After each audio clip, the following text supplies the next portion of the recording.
তো আসসালামু আলাইকুম। তো সবাই কেমন আছেন? আশা করি ভালো আছেন। তো আজকে এই ভিডিওটি করার একটাই উদ্দেশ্য হচ্ছে, যারা মূলত আমার কাছ থেকে সোহেল টেলিকম অ্যাকাউন্ট নিয়েছেন, কিন্তু অনেকের এরকম সমস্যায় পড়েছেন যে সোহেল টেলিকমের অ্যাকাউন্টের সমস্যা হয়, বা অনেকেই সাপোর্ট পান না, কীভাবে সাপোর্ট নিতে হয় সেটাও জানেন না, বা সোহেল টেলিকমে কোনো সমস্যা হলে সেটার কোনো সলিউশন পান না। তো মূলত এই ভিডিওটি করা হয়েছে সেই ক্ষেত্রে। ভাইয়া, আপনাদেরকে প্রথমত একটা কথা জানিয়ে দিই। মূলত আমি আপনাদের যে অ্যাকাউন্টগুলো আছে সেগুলো আমাকে আপনারা যদি মেসেজ করেন, তাহলে আমি আপনাকে ঠিক করে দিতে পারি না। কারণ ভাই, আমি তো আর অ্যাডমিন না যে আমি আপনাকে অ্যাকাউন্টগুলো ঠিক করে দিতে পারবো। সো সেই ক্ষেত্রে আপনারা অ্যাডমিনের সাথে কীভাবে যোগাযোগ করবেন, কীভাবে তাদের সাথে কন্ট্যাক্ট করলে আপনারা সাপোর্ট পাবেন, তো সেই ক্ষেত্রে আপনাদের এই ভিডিওটি পুরোপুরি দেখতে হবে। আর যদি পুরোপুরি না দেখেন ভাইয়া, তাহলে আপনি কিন্তু সাপোর্ট নিতে পারবেন না তাদের থেকে। তো চলুন ভিডিওটি শুরু করা যাক। তো প্রথমত আপনাদেরকে এই ধাপগুলো দেখাবো কি করলে আপনাদের সোহেল টেলিকমের সমস্যা হতে পারে, অ্যাকাউন্টের সমস্যা হতে পারে। ঠিক আছে, এই মুহূর্তে আমার কাছ থেকে যে যারা অ্যাকাউন্ট নিয়েছে, ঠিক আছে, তো তারা সবাই কিন্তু মানে এরকম ভুলগুলো করেই থাকে, মানে বেশিরভাগ ভুল করেই থাকে। তো প্রথমত যে ভুলটা হচ্ছে, আপনারা অনেকে নোটিশ খেয়াল করেন না। ঠিক আছে, সোহেল টেলিকমের নোটিশটা আপনারা খেয়াল করেন না। তাদের নোটিশটা অবশ্যই খেয়াল করবেন, পুরোপুরি নোটিশটা পড়বেন। ঠিক আছে, নতুন কোনো আপডেট নোটিশ আসলে পুরো নোটিশটা পড়বেন। যেমন এই যে দেখুন, তারা কি বলছে, অটো অ্যাড ব্যালেন্স চালু সকাল 9টা থেকে 10টা। এটা কিন্তু পরবর্তীতে পরিবর্তনও হতে পারে, ঠিক আছে, আপডেটও হতে পারে। তো সেই ক্ষেত্রে এই নোটিশগুলো খেয়াল করে রাখবেন। আর তাদের নোটিশেই কিন্তু তাদের হেল্পলাইন নাম্বার দেওয়া হয়েছে। তো আপনারা অনেকেই জানেন না যে হেল্পলাইন নাম্বারের জন্য আমাকে কিন্তু অনেকে মেসেজ করেন। তো এখন দেখাবো কি করলে আপনাদের সোহেল টেলিকমের অ্যাকাউন্টের সমস্যা হয়। অনেকে কি করেন, অ্যাকাউন্ট নেওয়ার পরই পাসওয়ার্ড পাল্টান। পাসওয়ার্ড পাল্টানো কোনো খারাপ বিষয় না, পাসওয়ার্ড পাল্টাতে পারেন, সমস্যা নাই। পাসওয়ার্ড পাল্টান, ঠিক আছে। পাসওয়ার্ডের সাথে সাথে আপনি কী করেন যে 2 ফ্যাক্টর স্টেপ, এটা আপনার মাতবরি করে 2 ফ্যাক্টর স্টেপটা চালু করেন। ঠিক আছে, 2 ফ্যাক্টর স্টেপ চালু করার সাথে সাথেই আপনার অ্যাকাউন্টটা লক হয়ে যায়, আপনি অ্যাকাউন্টটা ঢুকতে পারেন না। তো সেই ক্ষেত্রে আবার এটা নিয়েও ভাই, অ্যাকাউন্ট নতুন খুলছে, নতুন অ্যাকাউন্টের মধ্যে আপনি এই ধরনের সমস্যা করে ফেলেন, তারপর আপনার আমাকে মেসেজ করেন যে ভাইয়া সমস্যা হয়েছে, এখন কী করবো। এখন এটা নিয়েও ভাই অনেক সমস্যা হয়। তো সেই ক্ষেত্রে আপনাদেরকে সতর্ক হচ্ছে এটাই, আপনি 2 স্টেপ এটা চালু করবেন না, কখনোই চালু করবেন না। যদি আপনাদেরকে অ্যাকাউন্টে সিকিউরিটি লাগাতেই হয়, তাহলে এই যে প্যাটার্ন লক এটা লাগাতে পারেন, যদি আপনাদের মতে অ্যাকাউন্টে সিকিউরিটি বেশি প্রয়োজন হয়। কিন্তু এই যে ইমেল ওটিপি, মোবাইল ওটিপি, এই দুইটা কখনোই দিবেন না, তাহলে কিন্তু আপনার অ্যাকাউন্টে ঢুকতে পারবেন না, অ্যাকাউন্টে সমস্যা দিবে।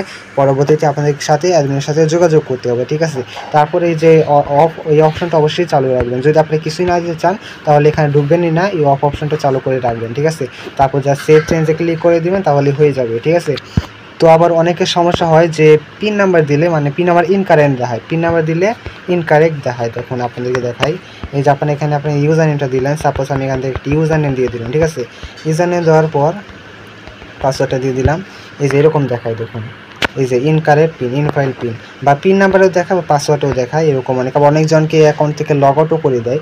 তো সেই ক্ষেত্রে ভাই একটাই সমস্যার সলিউশন, আপনারা কীভাবে অ্যাডমিনের সাথে যোগাযোগ করবেন সেই প্রসেসটা। ঠিক আছে, আপনারা কিন্তু আমাদের সাথে যোগাযোগ করবেন না, কারণ আমরা কিন্তু অ্যাকাউন্ট ঠিক করি না, আমরা অ্যাকাউন্ট খুলে দিই। আপনারা যারা আমাদের থেকে অ্যাকাউন্ট নেবেন, যারা এখনও নেননি অ্যাকাউন্ট, তারা নিতে পারেন আমাদের থেকে। তখন কীভাবে অ্যাডমিনের সাথে কন্ট্যাক্ট করবেন সেই প্রসেসটা দেখাবো। তো ভাই প্রথমত আপনার কাজ কী হবে দেখুন, প্রথমত আপনার কাজ হবে এখান থেকে আপনার ফোনের ডায়াল প্যাডে চলে যাবেন। ঠিক আছে, ফোনের ডায়াল প্যাডে আপনারা এখান থেকে চলে যাবেন। ফোনের ডায়াল প্যাডে চলে যাওয়ার পর এখান থেকে আপনার এই যে আপনার এই নাম্বারটি ডায়াল করবেন। ঠিক আছে, দেখুন একটু নাম্বারটি স্ক্রিনশট নিয়ে নিন ভিডিও থেকে, এই যে 101776563808। ঠিক আছে, এই নাম্বারটা আপনারা ডায়াল করবেন। ডায়াল করার পর সরাসরি কল দিবেন না, সরাসরি কল দিলে কিন্তু আপনারা কোনো সাপোর্ট পাবেন না, কারণ সরাসরি কল দিলে কিন্তু তারা সাপোর্ট দেয় না। এটা ক্লিক করার পর এখান থেকে দেখছেন নিউ কন্ট্যাক্ট, সব ডিভাইসে এরকম অপশন থাকবে, নিউ কন্ট্যাক্টসে ক্লিক করবেন। দেন আপনারা এখান থেকে নেমে যে কোনো একটা নাম দিতে পারেন, নাম দেওয়ার পর এখান থেকে জাস্ট এই যে টিক মার্কে একটি ক্লিক করবেন। ঠিক আছে, টিক মার্কে ক্লিক করে দিবেন। আপনাদের যে নাম্বারটি দিলেন সেই নাম্বারটি সেভ হয়ে গেছে, এটা মূলত এই যে সোহেল টেলিকমের হেল্পলাইন নাম্বারটা সেভ হয়ে গেছে। এখন কি করবেন, আপনার গুগল প্লে স্টোরে চলে যাবেন। গুগল প্লে স্টোরে যাওয়ার পর টেলিগ্রাম লিখে সার্চ দিবেন। ঠিক আছে, যা অনেকেই আছে টেলিগ্রাম অ্যাপ থাকেন নাকি, টেলিগ্রাম ইউজ করেন, টেলিগ্রামটা ইনস্টল করবেন। অবশ্যই তারা টেলিগ্রামে সাপোর্ট দেয়। সো আমরা টেলিগ্রাম অ্যাপটা ইনস্টল করে নিচ্ছি।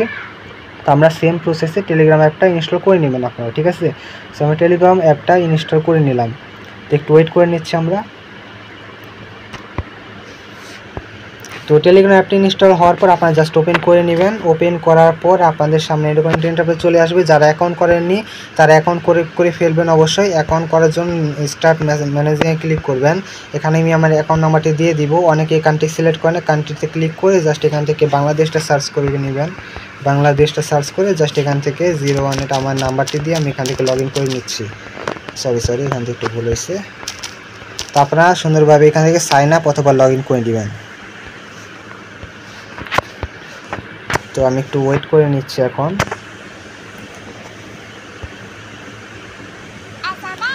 তো দেখুন আমার টেলিগ্রাম কিন্তু এখানে অপশনটি চলে এসেছে, ঠিক আছে। আমি টেলিগ্রামে পুরোপুরি ঢুকে গেছি। আপনার অ্যাকাউন্ট খোলার পর এরকম অপশন চালাবে, ঠিক আছে। তো তারপরে এখান থেকে দেখতে পাচ্ছি একটি সার্চ অপশন রয়েছে, এখান থেকে সার্চে ক্লিক করবেন, ঠিক আছে। সার্চে ক্লিক করার পর এই মুহূর্তে আমরা যেই নাম্বারটি যে একটাকে সেভ করাম সেই নাম্বারটি এখান থেকে আমরা বসিয়ে দিব, ঠিক এরকমভাবে বসিয়ে দিব। তো এখানে বসানোর আগে আপনার একটা জিনিস খেয়াল করে রাখবেন, প্রথমে নাম্বারের প্রথম স্টেপটা বসাবেন, ঠিক আছে 017, তাহলে তাদেরকে খুঁজে পাবেন।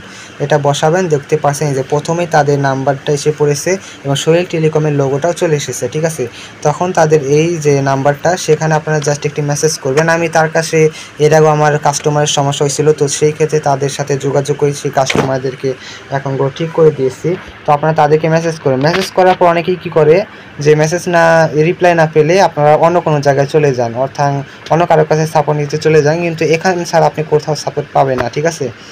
তো এখান থেকে তাদের যদি মেসেজ না আসে আপনারা ওয়েট করবেন, একদিন ওয়েট করবেন, 2 দিন ওয়েট করবেন, ইনশাল্লাহ তারা মেসেজ করবে, ঠিক আছে। একদিন না, আপনারা বেশি না 1 ঘন্টা ওয়েট করলে কিন্তু আপনি এখান থেকে মেসেজ পেয়ে যাবেন। আবার অনেক সময় সাপোর্ট বন্ধ থাকে, তাদের নোটিশটা খেয়াল করলে দেখবেন যে সাপোর্ট বন্ধ থাকে, তো সেই ক্ষেত্রে এখান থেকে সাপোর্টটা দেওয়া যায় না। তো তাই আপনারা অবশ্যই ওয়েট করবেন, তারপর আপনারা মেসেজের রিপ্লাই পেলে আপনারা প্রথমত আপনার কাজ কী হবে, আপনার অ্যাকাউন্টে কী সমস্যা হয়েছে তাদের কাছে জানানো। তারপর তারা আপনাদের কাছ থেকে যদি আমার এনআইডি কার্ডের ফটোকপি চায়, এরকম কিছু চায় তাহলে দিবেন। আর যদি ইউজার নেম চাই শুধু, তাহলে আপনাদের যে টেলিকমের যে ইউজার নেমটা দিচ্ছেন সেটা দিবেন। যদি আপনার পাসওয়ার্ড ভুলে যান তাহলে বলবেন পাসওয়ার্ড ভুলে গেছি, আপনাদের ইউজার নেম দিলেই তারা ঠিক করে দিবে, ঠিক আছে। তো এরকম, তো আশা করি বুঝতে পেরেছেন। ইনশাআল্লাহ পরবর্তী থেকে আপনারা নিজেরাই অ্যাকাউন্টগুলো ঠিক করতে পারবেন আপনাদের অ্যাকাউন্টে কোনো সমস্যা হলে।